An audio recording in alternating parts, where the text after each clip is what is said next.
Coba kebayang nggak kalau Tuhan ngasih Abu ini jantung, paru-paru, usus, saya kasih kamu urus sendiri, pusing loh. Ini saya lagi ngomong nggak ngurus jantung, mati dong Iya, gitu. iya.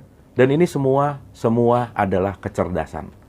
Jadi jangan lupa bahwa tubuh kita ini adalah kecerdasan, maka tubuh ini sering disebut kitab. Jadi kalau kita bicara kitab suci tertua yang langsung diciptakan oleh Tuhan apa? Ya tubuh kita gitu.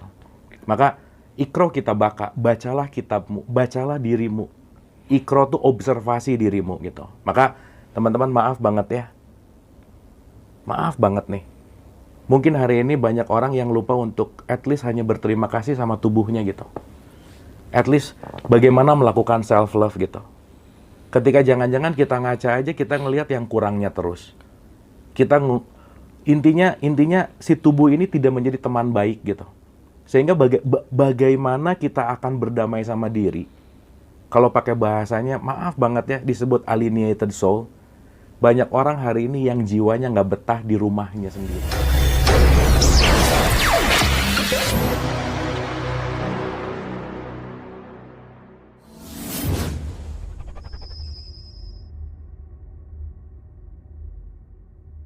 Raja TikTok kita.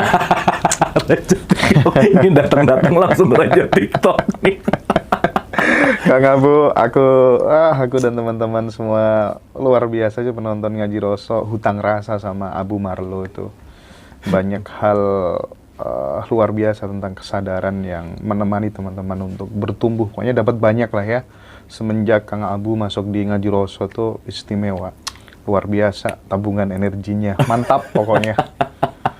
Kang Abu, masa depan consciousness di tahun depan akan seperti apa? Jadi kita gas aja langsung ya. Iya dong. Oke Mas, apapun itu ya, tetap tagline-nya adalah nggak tahu apa-apa, nggak bisa apa-apa, dan bukan siapa-siapa. Dan saya selalu mendisklaimer teman-teman, saya berterima kasih kepada pemirsa Ngaji Roso khususnya yang selalu setia di Ngaji Roso dan belajar bareng, karena tanpa ada yang belajar juga kita nggak bisa memberikan atau kita nggak bisa mengumpulkan energi vibrasi yang oke. Jadi semoga spirit dan semangat ini terus tumbuh gitu ya. Dan berbicara 2025, ya kita tahu bahwa semua media sosial sekarang itu arahannya menuju kepada consciousness gitu.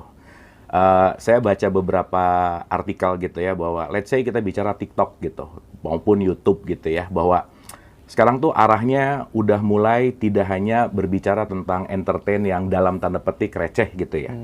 Tetapi sekarang arahnya memang semuanya menuju kepada pendidikan dan khususnya adalah consciousness gitu. Karena mau nggak mau, suka nggak suka, bahwa yang paling dibutuhkan dalam hidup ini adalah kesadaran gitu. Nah jadi teman-teman, sekarang memang ya kalau kita bicara alur informasinya itu sangat masif gitu.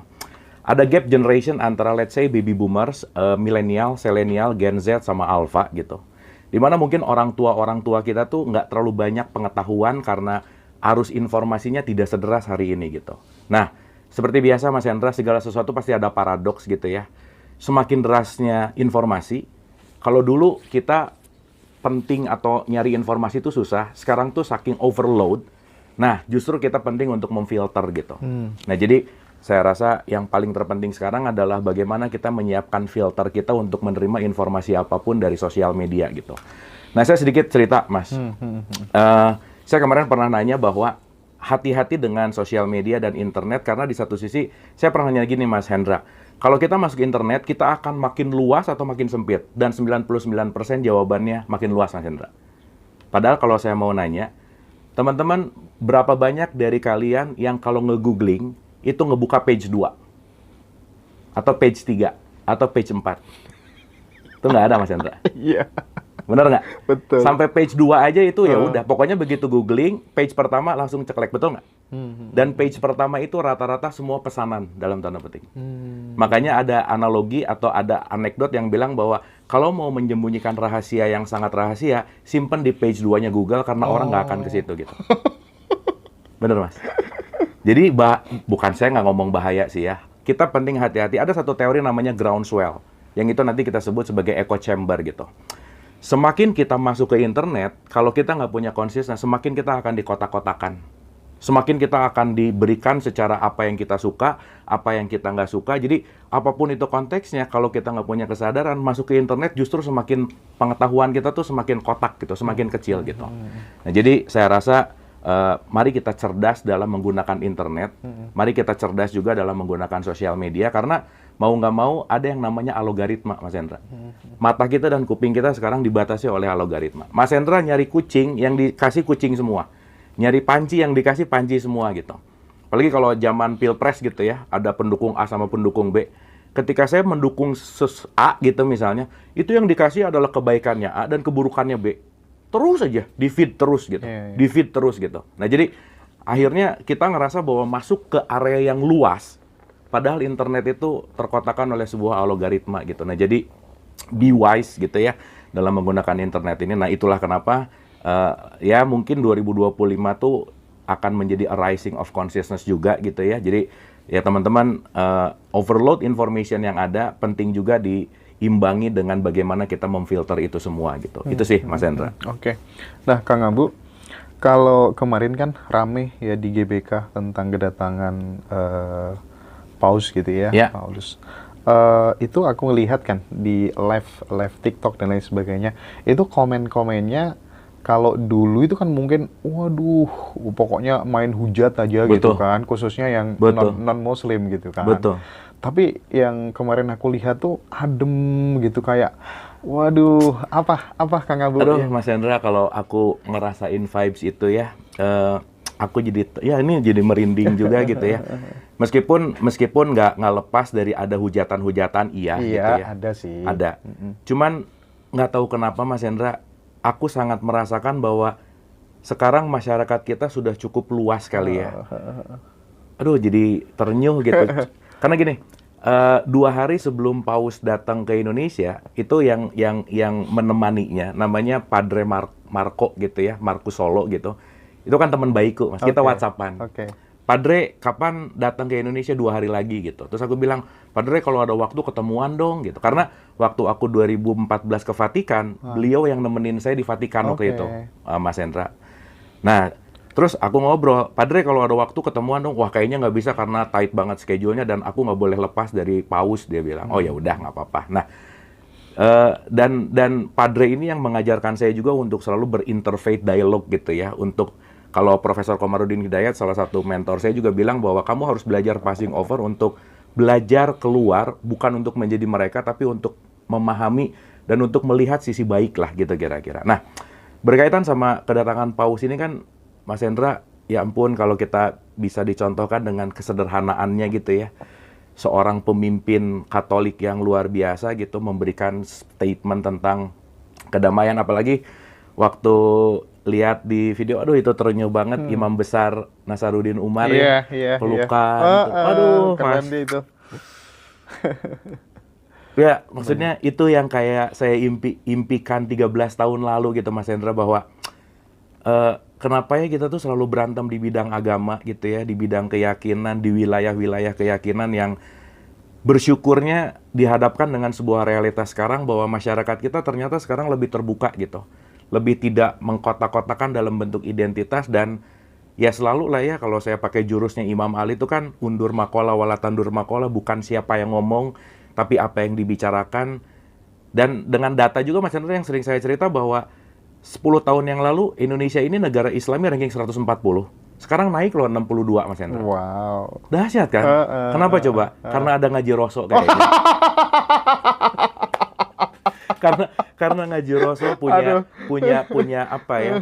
punya support yang besar juga untuk menayangkan tayangan-tayangan yang saya rasa maaf banget negativity itu nggak bisa dihilangkan kan.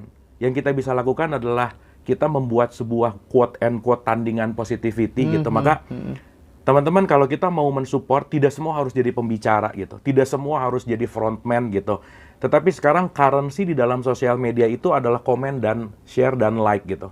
Jadi bijak-bijaklah nge-like yang mana, karena waktu kita nge-like sesuatu, itu kita lagi mau memberikan currency kepada konten itu gitu. Nah, saya rasa Ngaji Roso ini good example gitu ya, contoh yang sangat luar biasa yang Mas Hendra, saya pengen tepuk tangan dulu dong buat Mas Hendra ya. Aduh Mas Hendra, saya terima kasih banget gitu ya dengan adanya Ngaji Roso ini, banyak sekali Mas Hendra kan pasti banyak banget ketemu orang-orang aneh ya dalam tanda petik ya.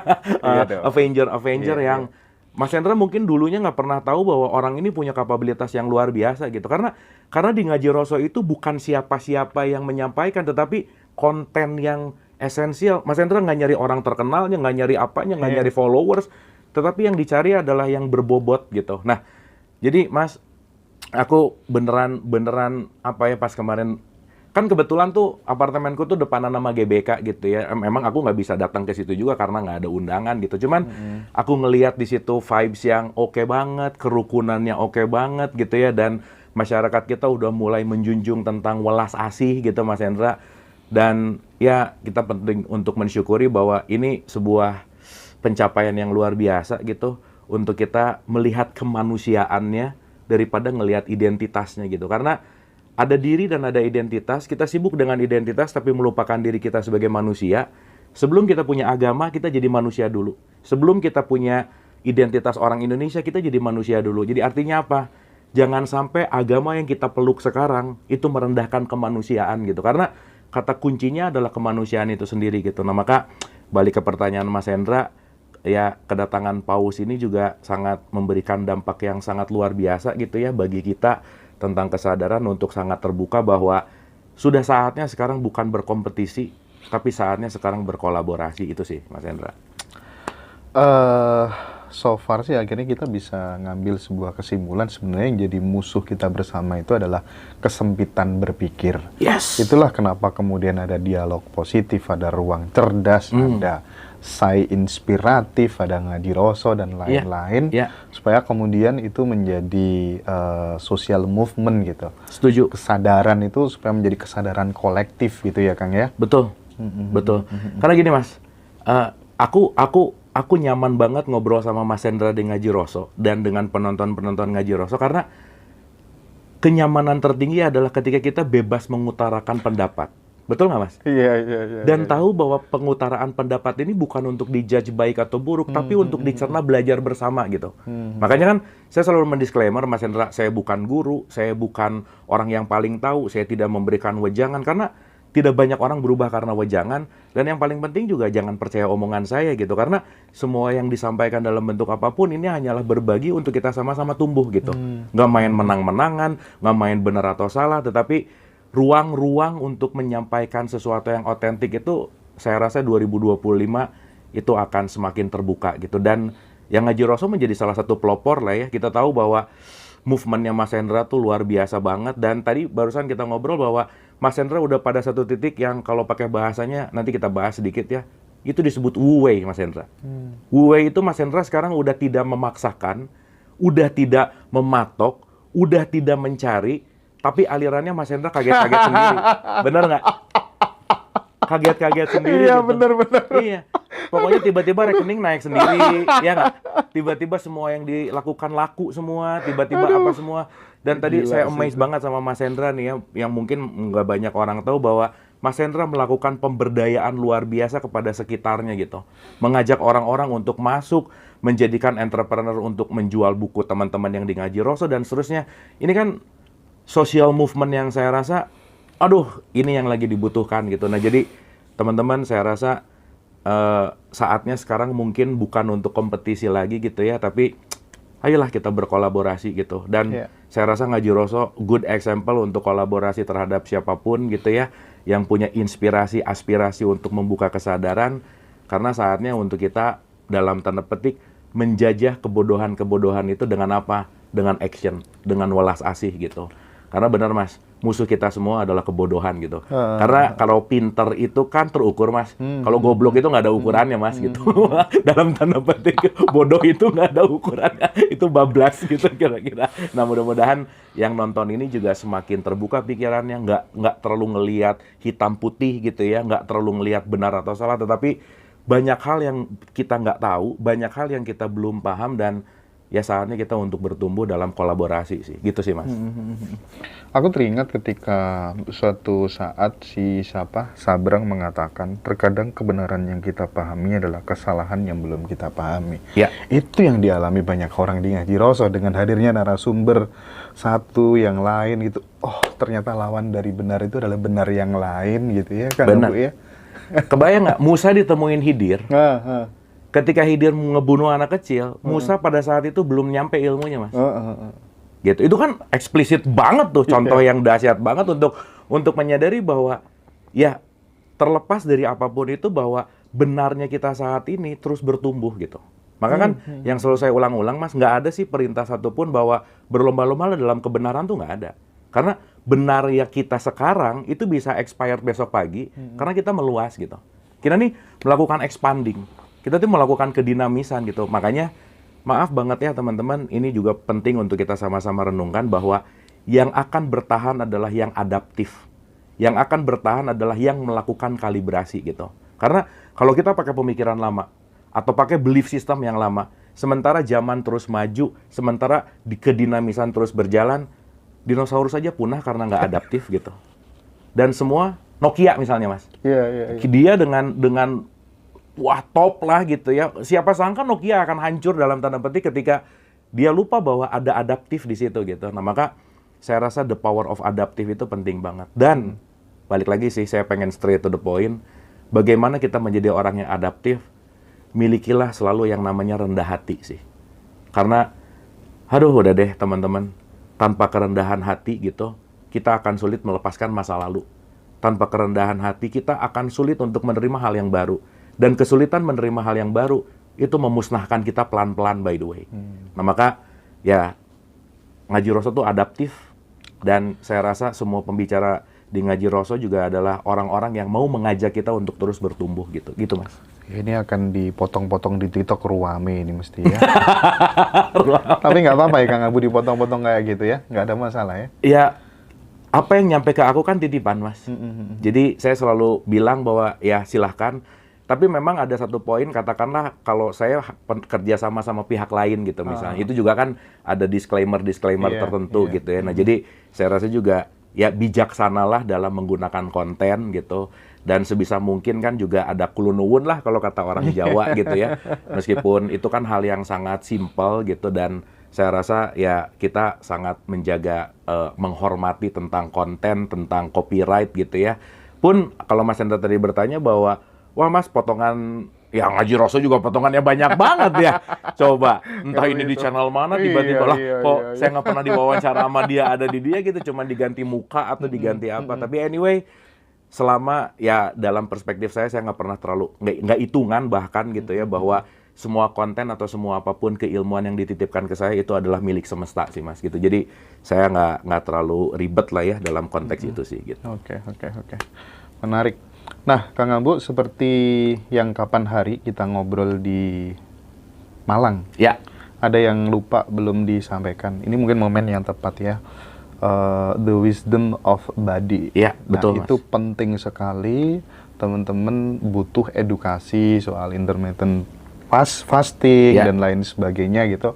Karena Kang Abu mengalami tidak hanya sekedar teori, praktik sendiri. Ini mungkin nanti akan lebih ketemu vibes-nya gitu. Ketika kemudian kita cerita, udah ngalamin sendiri. Dan itu tidak hanya sekedar mengedukasi, tidak hanya sekedar menginspirasi, tapi lebih jauh mampu menggerakkan gitu loh ya. Menggerakkan untuk kemudian kita geser dari A ke B gitu. Gimana Kang? Oke, kita mulai dari bagaimana kita memiliki tubuh fisik gitu ya Mas Andra. Ini topik yang asik banget gitu ya. Jadi teman-teman please enjoy, dinikmati, dan saya rasa selalu saya ulang-ulang sih Mas. Ada orang yang cukup puas dengan mendengarkan dan tahu, tapi nggak dikerjain juga sih. Gitu. Makanya udah ratusan kali nonton Ngaji Roso, pengetahuan banyak, tapi hidup gitu-gitu mulu gitu.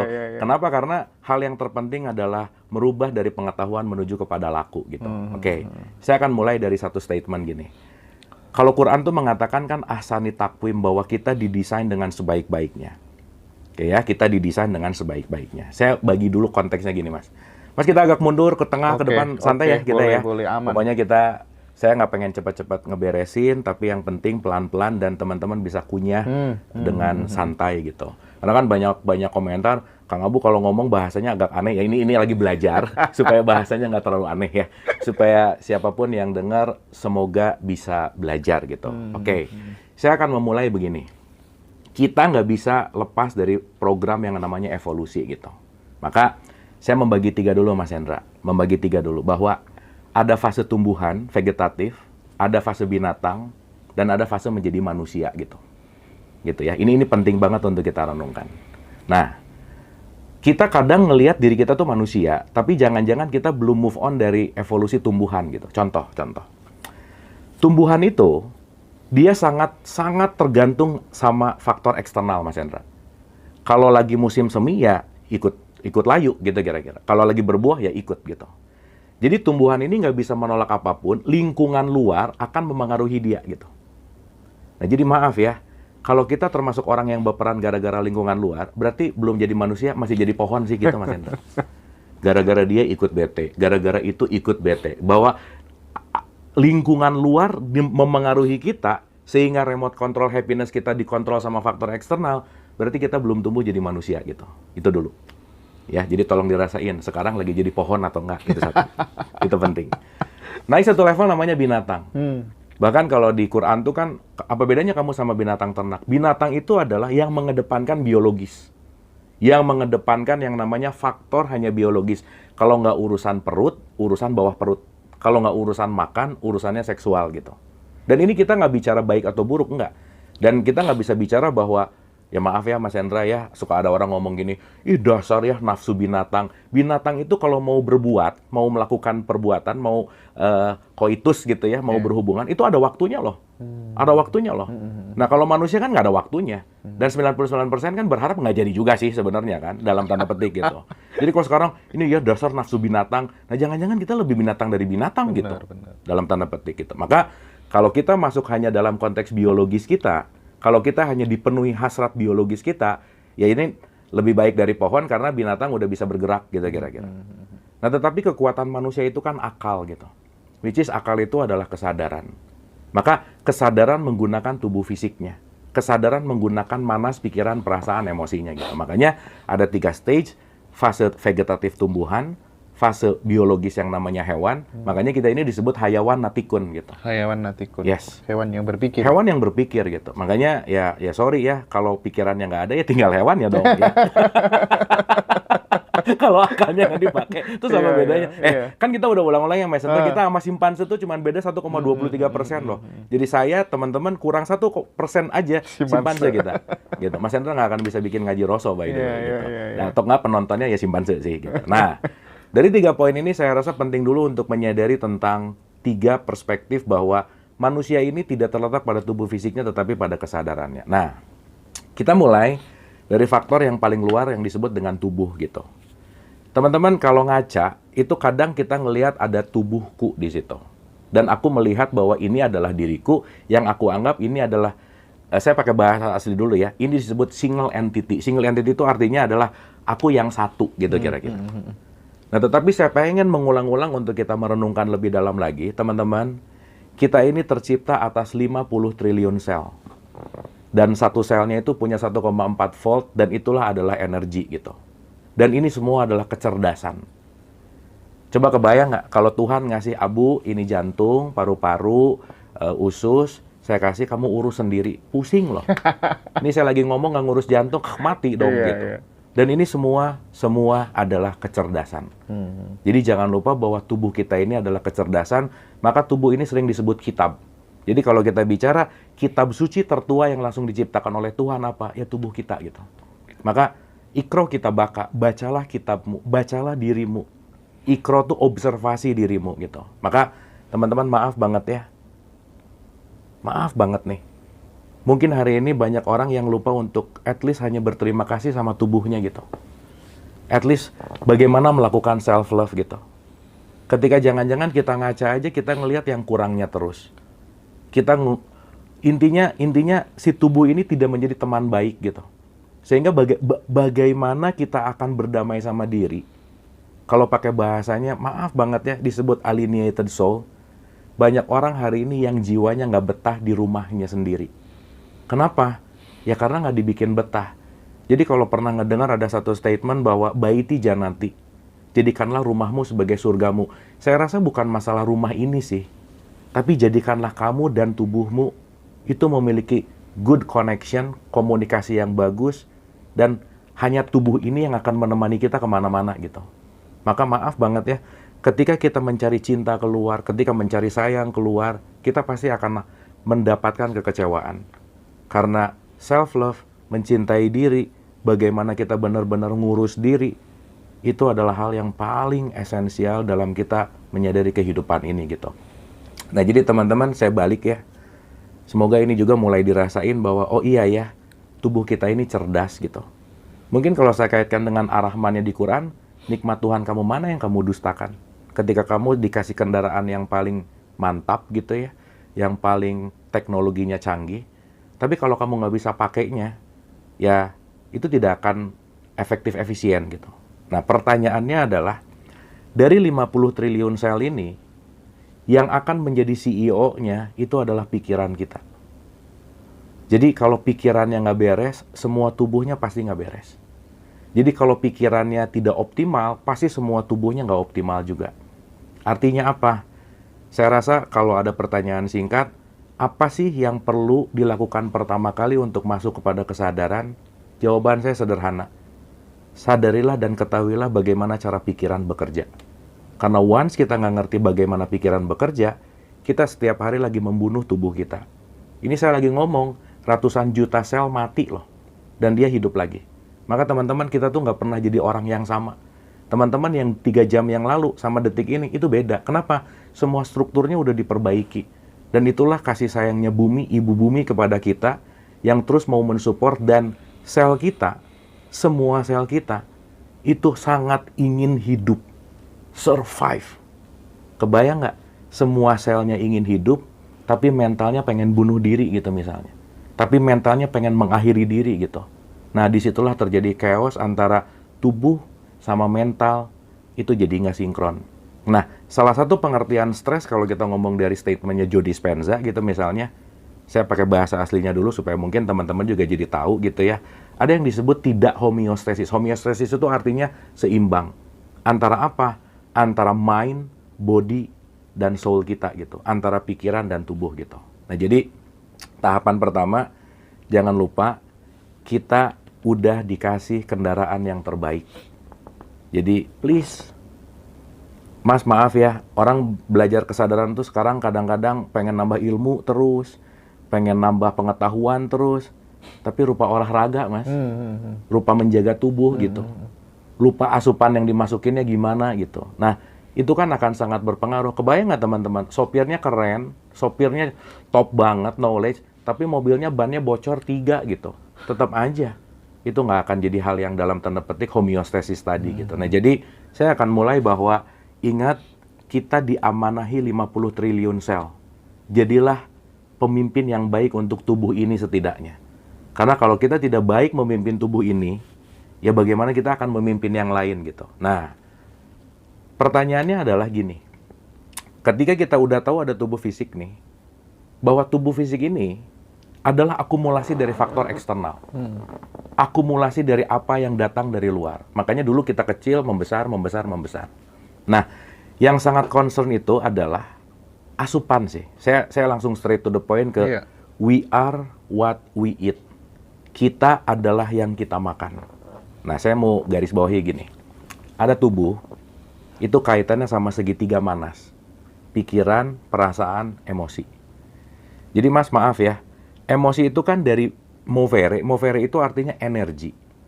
Jadi tubuh fisik dan emosi kita itu sangat punya linkage atau sangat punya kaitan yang sangat erat. Maka maaf banget, kalau teman-teman malas olahraga, jarang gerak, pasti emosinya nggak bagus. Emosi yang tidak baik akan membentuk perasaan yang nggak bagus. Dan perasaan yang nggak bagus pasti akan bikin pikiran juga jadi mumet lah dalam tanda petik.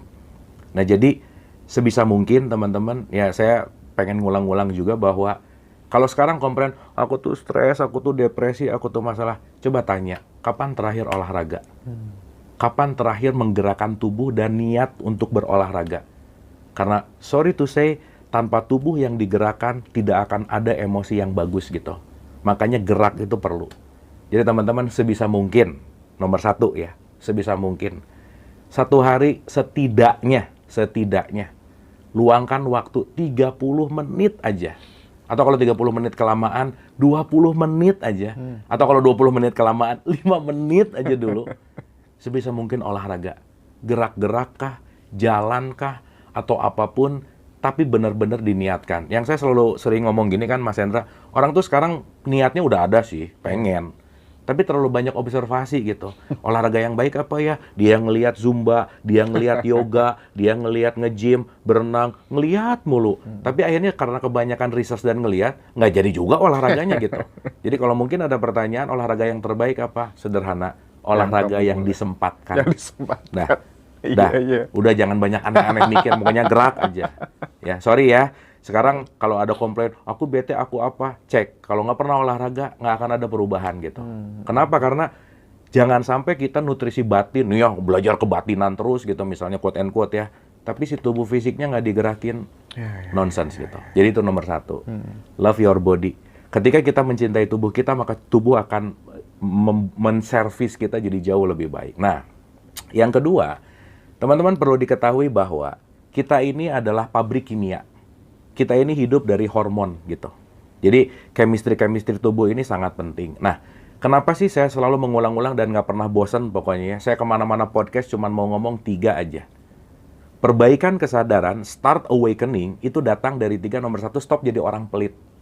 Yang kedua adalah kontrol ego. Yang ketiga adalah memaafkan. Nah, saya kasih contoh sederhana gini. Kalau kita pelit, kalau kita menggenggam, itu ego kita, itu akan tinggi tuh. Maka kita akan sulit melepaskan. Dan sulit melepaskan itu akan membuat kita jadi susah untuk menerima realitas. Itulah kenapa orang yang pelit, egonya tinggi dan susah memaafkan, udah pasti stres hormonnya membanjiri tubuh. Dan jangan lupa, orang yang stres hormonnya tinggi itu akan membunuh yang namanya imun sistem. Makanya saya selalu mengulang-ulang bahwa marah 5 menit itu akan membunuh imun tubuh 6 jam. Jadi teman-teman kalau pengen cepat mati, sok banyak marah ya. Pasti semuanya cepat shutdown gitu. Nah, sementara Mas Hendra maaf ya, orang marah, orang benci, orang dendam, itu merasa bahwa aku sedang menyakiti orang yang aku benci. Jadi marahku, aku rasa bahwa aku sedang menyakiti dia. Padahal sorry to say teman-teman, yang pertama kali akan mendapatkan impact apapun dalam kehidupan ini, ya diri kita gitu. Makanya karena marah itu sensasi gitu ya, penderitaan itu sensasi, orang ini sekarang jadi kecanduan menderita gitu. Yang akhirnya dia nyaman dengan tidak memaafkan, nggak mau memaafkan, egonya gede banget, gengsinya gede banget, tanpa sadar dengan itu semua terjadi, semua sistem imun tubuhnya akan semakin drop, dan drop gitu. Maka teman-teman, belajarlah untuk kita benar-benar sadar tentang hormonal tubuh kita. Kenapa sih kita kan dosa ya, kan pernah kita ingat ya, dopamin, oksitosin, serotonin, adrenalin, endorfin. Ini terjadi ketika kita ngapain sih? Nggak ada lagi deh. Semua hormon yang bagus terjadi ketika kita melakukan kebaikan gitu.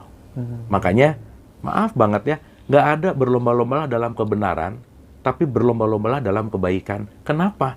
Karena berbuat kebaikan, kata kuncinya kembali kepada tubuh kita juga sih gitu. Nah, berikutnya nih, masuk ke dalam pikiran. Contoh lagi, orang tuh banyak mikir, maaf banget ya, aku begini gara-gara kamu. Akhirnya dia jadi punya mental yang namanya survival mode. Survival mode itu ketika kita memang lagi ada dalam kondisi ego, atau yang disebut dengan victim gitu. Jadi korban terus gitu. Sehingga kemanapun dia pergi, dia akan nyalahin lingkungannya. Nah, yang jadi pertanyaan ketika kita lagi ada di survival mode, ketika kita lagi ada di mental korban itu, semua tubuh ini nggak bertumbuh gitu. Dia lagi ada di dalam konteks yang namanya survive. Dan dia tidak masuk kepada konteks yang namanya kreatif. Makanya maaf ya, orang yang susah memaafkan pasti nggak kreatif hidupnya. Kenapa? Karena dia switch kepada survive lagi, fight or flight lagi, survive lagi, fight or flight lagi, dan seterusnya gitu. Nah, maksud saya Mas Hendra, ketika kita mempelajari kesadaran ini holistik, kita kaitkan dengan agama, kita kaitkan dengan budaya, dan kalau kita kaitkan dengan tubuh kita, maka semuanya jadi make sense gitu. Kenapa sih dalam setiap ritual agama pasti ada gerakan? Supaya emosinya bagus gitu. Kenapa sih ada puasa? Nah, kita masuk nih. Teman-teman, sorry ya, saya straight to the point aja. Hari ini, orang mati bukan karena kelaparan, tapi kebanyakan makan. Over nutrition, overeating. Dan teman-teman, maaf banget ya, ada satu quotes keren banget. Kalau kita sudah mulai berdamai dengan makanan kita, kita bisa berdamai sama Tuhan. Karena salah satu esensial basic needs kita adalah makan gitu. Nah, jadi sebisa mungkin teman-teman, jaga asupan makan sih. Nah, yang saya lakukan, dan mungkin teman-teman juga penting juga untuk meriset gitu, ini yang disebut dengan yang namanya intermittent fasting gitu. Inilah yang disebut dengan yang namanya puasa. Jadi puasa, teman-teman, itu dahsyat banget. Jadi saya rasa, kalau nggak dilakukan juga nggak terjadi sih. Makanya, ketahui dulu knowledge-nya, milikilah niat, dan lakukan. Nah, saya kasih contoh sederhana gini. Kenapa penting sih untuk kita mengontrol asupan makanan? Karena ya kembali ya, kalau asupan nutrisi kitanya nggak oke, nggak stabil, itu akan ngebuat sistem sel kita juga jadi nggak bagus gitu. Kebayang nggak? Sekarang tuh kan ya kalau di iklan kan makan mulu ya, wisuda makan, nikahan makan, ngumpul makan dan makan gitu. Nah, ketika asupan makanan ini overnutrisi, ketika nutrisinya berlebihan, otomatis semua sel-sel di tubuh kita ini akan disruptif namanya. Nah, jadi teman-teman, kita penting untuk mulai ngecek jam makan kita gitu. Nah, jadi ada dua yang pengen saya cerita di sini. Bukan hanya apa yang dimakan, tapi kapan makan itu penting banget. Nah, makanya ada metodologi yang namanya intermittent fasting. Gini, kan kalau makan pagi itu sering kita sebut yang namanya breakfast gitu ya. Orang mikir tuh breakfast itu adalah makan pagi. Padahal breakfast itu kan buka puasa. Buka puasa. Coba teman-teman renungin deh. Jangan-jangan kita, teman-teman, itu berhenti makan cuman lagi bobo aja gitu. Jangan-jangan bobo juga sambil ngemil lagi gitu ya. Gitu. Itu bahaya banget gitu. Jadi kebayang nggak di 24 jam, kita cuman berhenti makan, let's say kalau bobonya 8 jam, berarti 16 jam jangan-jangan ngunyah mulu. Nah, teman-teman perlu diketahui ya, kita sebagai makhluk energi, yang banyak menyedot energi salah satunya adalah pikiran kita. Jadi otak kita tanpa berpikir itu 20% ngambil energi kita. Itu otak. Apalagi yang punya banyak pikirannya, loncat depan, loncat belakang, udah aja. Jadi kalau overthinking, itu akan nyedot energi banyak banget. Yang kedua adalah pencernaan. Jadi kalau pencernaan yang nggak pernah istirahat, dia akan nyedot energi kita terus gitu. Makanya kalau makan yang nggak beres, pencernaannya nyala terus, energi kita drop. Let's say, katakanlah, 30% dipakai otak, 30% dipakai pencernaan. Berarti udah 60%, kebayang nggak? 40% dibagi ke jantung, paru-paru, usus, dan lain-lain. Nah, kenapa sih kita penting puasa? Udah deh, kata kuncinya puasa aja. Supaya pencernaan kita itu nggak terlalu banyak energi untuk dikonsum gitu. Akhirnya apa? Kalau energi pencernaan kita tidak banyak dipakai, kita bisa mendistribusikan energi itu ke semua tubuh yang membutuhkan gitu. Nah, jadi kalau mau mulai teman-teman sangat bagus banget, startlah untuk 16 jam tadi. Ya, let's say start makan jam 12, berarti jam 8 jam aja Windows bukanya. Terus nanti ditambahin lagi, jadi misalnya start makan jam 2, selesai jam 8, jadi 6 jam, jadi 4 jam, dan itu lakukanlah sesuai, dan teman-teman juga silahkan juga untuk meriset juga gitu ya. Tapi sangat-sangat disuggest lah ya, untuk teman-teman beneran menjaga makan gitu. Karena let's say ya kita bicara, makan gini, makan banyak tuh nggak bikin gendut sih sebenarnya. Yang bikin gendut adalah makan banyak yang diulang-ulang. Diulang-ulang. Gitu. Jendela makannya nggak teratur. Jendela makannya nggak teratur. Nggak dipersempit gitu ya? Dipersempit. Jadi kebayang nggak Mas Hendra kalau kita jam makan ngaconya lebih lama, potensi untuk energi tersedotnya atau turunnya itu lebih besar juga gitu. Nah, jadi kalau kita cuma punya waktu jam makan 6 jam atau 4 jam, seenggaknya cuma 4 jam, mau semakan ngaco apapun, seenggaknya cuma 4 jam lah gitu kira-kira.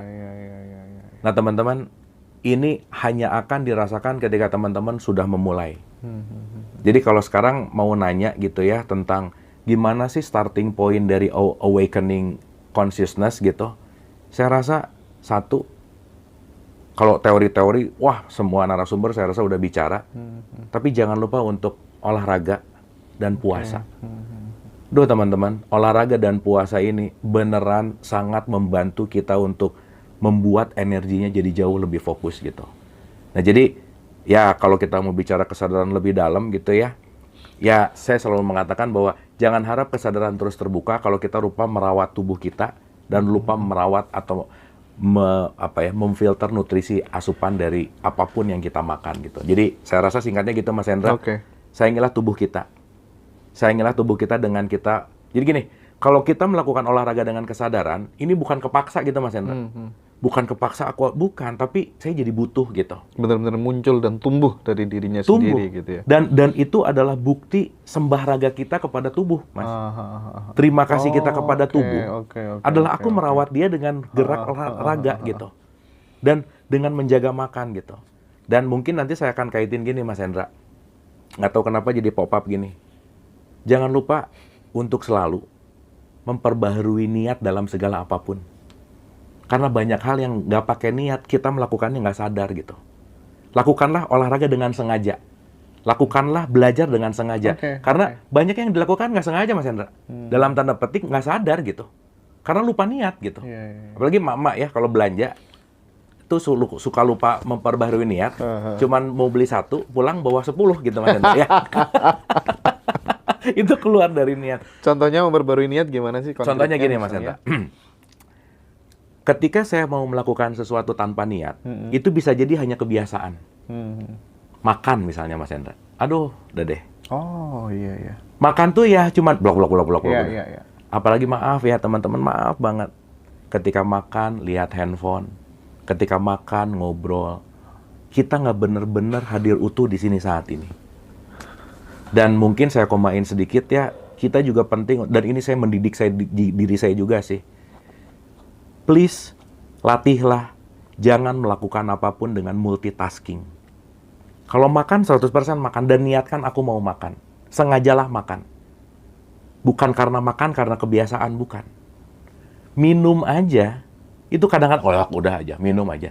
Tapi kalau pakai niat, saya sengaja mau minum, di situ muncul mindful. Sholat aja sekarang nggak sengaja Mas Hendra. Iya. Sholat aja, Allah, wudu, itu nggak disengaja. Makanya saya amazed banget dengan statementnya Nabi Muhammad, kenapa dimulai dari niat? Karena niat adalah tempat menjeda kita sesaat untuk menghadirkan diri kita utuh di sini saat ini, agar kita melakukan apapun dengan mindful gitu. Karena segala sesuatu yang tidak dilakukan dengan mindful, itu pasti hanya korban dari subconscious mind kita, kebiasaan, dan kita di situ lagi tidak benar-benar hadir utuh di situ gitu. Gitu kira-kira. Nah jadi teman-teman, kata-kata penceramah-penceramah yang sering dalam keagamaan gitulah, perbaharui niat, itu tuh dalam banget loh maknanya. Makanya Mas, kalau dalam tradisi Islam, keren bangetnya kenapa coba? Mau ngapa-ngapain ada doanya Mas. Mau ngaca ada doa. Mau makan ada doa. Oh, untuk memperbarui ini. Wah, mantap. Mau nyetir, karena begitu niat. Oke, mindful. Gitu. Nah, jadi artinya, maaf ya, kita akan sulit benar-benar menuju kepada kesadaran kalau kita tidak pernah atau jarang melatih untuk hadir utuh di sini saat ini. Karena kenapa? Pikiran kita itu maunya masa depan, masa lalu. Masa depan, masa lalu gitu. Nah, oleh karena itu, ingat ya, tetangga dekat yang paling penting untuk kita lakukan kalibrasi adalah ini nih. Pikiran kita ini nih. Maka jangan sampai pikiran yang mengontrol kita dengan niat, aku yang mengontrol pikiran. Dengan niat, aku yang mengontrol semua kebiasaan bahwa ini bukan sesuatu kebiasaan, tetapi memang aku sengaja melakukan. Nah, lakukanlah dengan sengaja coba. Karena kenapa? Dengan melakukan sengaja, pasti kita 100% hadir utuh di sini saat ini gitu. Saya rasa itu dulu Mas, mungkin Mas Hendra bisa elaborasi dari sudut mana gitu. Siap. Oke. Jadi sekali lagi yang perlu dikasih underline adalah ketika kita sudah bisa berdamai dengan makanan, kita bisa berdamai dengan Tuhan gitu. Apa yang membuat statement itu kira-kira apa? Alasannya apa? Ini Mas, coba renungin kalau orang Islam ya lagi bulan Ramadan. Itu tuh pasti ada yang hilang. Kenapa? Karena dikit-dikit tuh mikir nanti makan apa ya, bener nggak Mas? Ya, jadi ada gabutnya gitu. Kenapa nggak mikirin makanan? Kebayang nggak? Kalau kita kehilangan beban pikiran beberapa puluh % karena hanya mikirin makanan, Mas Hendra, itu beban pikiran itu bisa kita convert, bisa kita alihkan kepada sesuatu yang lebih kreatif gitu. Dan teman-teman, secara biologikal, tubuh kita terbaik secara prima ketika perut kosong. Oke. Maka kalau perutnya penuh, itu kita nggak maksimal. Kenapa coba? Karena kalau perut penuh, pencernaan itu lagi menggunakan energi banyak gitu. Beda loh ya, perut kosong sama kelaparan ini beda nih. Makanya, ya jangan lapar sih, tapi pas gitu. Itu satu. Yang kedua, ketika kita mulai menjaga makan kita akan benar-benar menjaga nafsu, Mas Hendra. Karena salah satu konteks, ya maaf ya, ketika kita banyak makan, itu banyak rangsangan energi-energi yang, wah jadi kayak kebanyakan makan gula, Mas. Sugar rush gitu misalnya. Dan oh ya, ngomongin gula, teman-teman, please, kurangi gula secepat mungkin. Iya. Ya, jadi kalau sekarang ada ngomongin narkoba lah, ada ngomongin ini bahaya, sebenarnya yang paling bahaya tuh gula sih. Kayaknya dimulai dari anak-anak deh kayaknya. Aduh, Mas. Ya, Kang ya. Kebayang nggak, minuman kemasan yang segini, itu gulanya bisa 40-50%. Ini bukan teh dikasih gula sih, gula dikasih teh gitu. Anak-anak semua yang dimakan basisnya gula. Kebayang nggak dengan gula yang banyak masuk, insulin yang nggak beres, banyak banget lemak-lemak yang, wah udah deh. Itu nanti teman-teman bisa search lah ya, dengan concern tertentu gitu. Jadi sebisa mungkin teman-teman, kurangi gula. Dah, itu aja. Karena ketika kita mengurangi gula, kita mulai mengganti insulin untuk membuat lemak tubuh kita ini menjadi power atau untuk menjadi energi gitu kira-kira. Dan saya ulang-ulang bahwa sekali lagi ya, ini penting, silakan dicek aja. Sekarang tuh yang banyak mati sekali lagi bukan kelaparan tapi overeating, udah gitu aja. Nah, jadi balik lagi ke begitu aku damai dengan makanan, berarti aku damai dengan energi. Berarti aku akan damai juga dengan sang pemilik energi gitu. Oke. Gitu loh, Mas. Dan lebih mudah terhubung. Dan coba rasain deh, once kita lagi benar-benar homeostasis gitu ya. Mas, ini kalau aku lagi makan yang ngaco, aku cerita secara pengalaman pribadi. Iya. Itu ide susah keluar loh, Mas. Serius. Ide mumet, emosian, baperan gitu. Itu tadi, makanya sebagian orang kalau baperan tuh jadi banyak nyemil, banyak makan gitu misalnya. Dan itu ngebuat beneran si homeostasis tubuh itu juga jadi dalam tanda petik ya, jadi nggak seimbang gitu. Jadi teman-teman, kalau kita bicara masalah tirakat lah ya, makanya kenapa sih puasa tuh, hai orang-orang beriman diwajibkan atas kamu berpuasa seperti orang-orang terdahulu, ini tuh udah cerita lama banget gitu. Dan teman-teman tahu bahwa ketika tubuh kita nggak ada asupan makanan lebih dari 16 jam atau 18 jam, ada satu sel namanya autofagi. Si autofagi ini yang akan menggerus semua sel-sel buruk, dan itu akan melakukan yang namanya sirkulasi perbaikan secara alamiah gitu. Jadi, semakin mempersedikit makan, semakin sel-sel tubuh kita ini banyak istirahat gitu. Minimal harus 16 jam. 16 jam good start lah, Mas. Oke. Gitu. Jadi, at least 8 jam gitu waktu makannya gitu. Oke. At least skip breakfast misalnya, 12 ke 8, udah. Dan sebisa mungkin teman-teman, 4 jam sebelum bobo, itu kalau bisa jangan ada asupan makanan. Kenapa? Waduh Mas Hendra, malam-malam tuh kan nasi goreng tuh, aduh udah ya, godaan besar sekali ya, nasi goreng tek gitu ya. Kebayang nggak teman-teman, kalau kita makan 1 jam sebelum kita bobo, matanya merem, tapi pencernaannya muter terus tuh. Jadi tidurnya nggak akan maksimal. Maka kalau tidur nggak maksimal, istirahat kita nggak maksimal. Istirahat nggak maksimal, recharging energi nggak maksimal.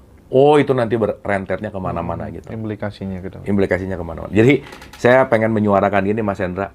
Berkesadaran dengan olahraga dan puasa. Puasa, oke. Nah, karena Kang Abu kan udah jadi idola banyak orang gitu. Ketika kemudian melihat habit idola itu lebih mudah sih nerapinya gitu, sepengetahuan aku gitu. Oh, aku karena pengen tiru itu gitu. Udah berapa lama nggak makan nasi? Aku nggak makan nasi hampir 6 tahun, Mas. 6 tahun. Jadi aku memang ini juga lagi coba ya. 2 bulan 3 bulan lagi Mas Hendra ketemu aku different aja. Ya, lihat 2 bulan lagi Mas Hendra. Aku lagi research nih. Ada sesuatu yang baru lagi aku research gitu. Nah, aku tuh sempet 99 hampir 100 kilo, Mas. Gitu. Wah, dan waktu itu ya boro-boro mikir, pokoknya udah aja ya. Cuman lama-lama mikir bahwa udah pasti ya, berat, nggak enak, dan seterusnya lah gitu kira-kira. Nah terus karena ya balik lagi ya, power of kepepet sih memang ya. Karena waktu itu harus syuting RCTI, produser saya ngomong, lu kalau gendut jelek banget gitu. Wah, mulai sih. Memang sparklingnya memang harus ada target sih. Nah cuman yang pengen saya cerita di sini gini Mas Hendra. Awal aku mendalami kesehatan tubuh, kesehatan holistik, itu aku pakai push, aku punya target, aku harus melakukan ini. Karena waktu itu ada kebutuhan TV kan. Jadi aku kepaksa tuh. Nge-gym lah, apalah. Dan olahraga otot itu penting banget. Teman-teman, please, ototnya juga dilatih karena itu penting banget. Karena dia akan mempengaruhi ke tulang dan seterusnya gitu. Anyway, nah, dan aku beda ketika aku mulai menyadari kesadaran bahwa dulu tuh Mas, tersiksa, aku diet tuh tersiksa. Karena mindsetnya masih, ini harus gitu. Tapi lama-kelamaan aku mulai menyadari bahwa, iya ya, aku melakukan ini bukan menyiksa tubuh, tapi justru mencintai tubuh gitu. Dan ini aku mulai dari 5-6 tahun belakangan ini, aku mau niat sekarang aku benar-benar pengen memasukkan nutrisi yang sesuai dengan kebutuhan tubuh gitu. Nah, aku belajar lah banyak sekali metode. Aduh Mas, 13 metode diet Mas, aku udah cobain semuanya. Tapi yang, balik lagi ya teman-teman, ini semua fit. Dan teman-teman pun kalau mau melakukan, alangkah baiknya juga diskusi kepada nutrisionis gitu.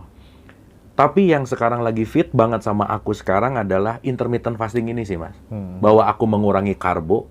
Jadi aku udah hampir 5 tahun setengah, 6 tahun lah anggap gitu ya. Udah nggak makan gula, nggak makan nasi gitu. Dan apa yang terjadi dan kerasa, nomor 1 Mas, 1 ya dalam konteks ide misalnya. Nanti di ini aja 1 apa, 2 apa, kan nanti mesti ada awet muda. Wah, gitu kan, dia segala macam gitu. Semua. Apa aja deh 1 ide. 1 ya, ini yang kerasa banget.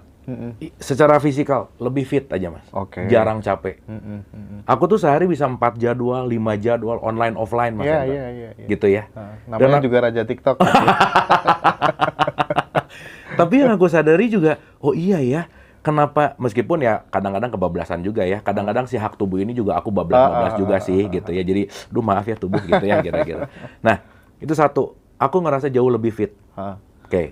Yang kedua Mas, setelah nggak makan nasi, nggak makan gula, aku ngerasa jauh lebih bisa nangkep sesuatu tuh lebih, apa ya, kalau orang ngomong tuh aku bisa lebih, ya maaf ya bahasanya gini Mas, aku ngerasa lebih cerdas lah gitu. Iya. Dah itu aja Mas. Gitu, itu yang kedua. Yang ketiga, membuat dan membantu aku fokus dan konsentrasi jauh lebih tinggi dari sebelumnya. Nah ini yang aku cerita kemarin Mas Hendra.